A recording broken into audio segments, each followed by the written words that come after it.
Driving at night at Daytona, it's something magical. The glow of the cars, the brakes, the headlights, it just feels like you're going way quicker. Going to traffic, it's one of the special moments of this race.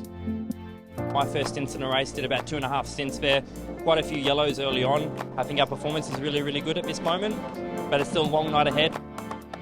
Yeah, exciting to be in the car tonight. Just trying to keep up with the changing conditions. This team's doing a great job.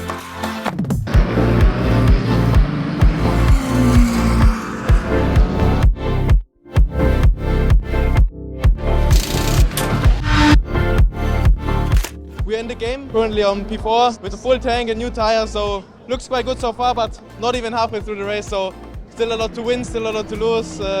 Yeah, we're just trying to stay where we are.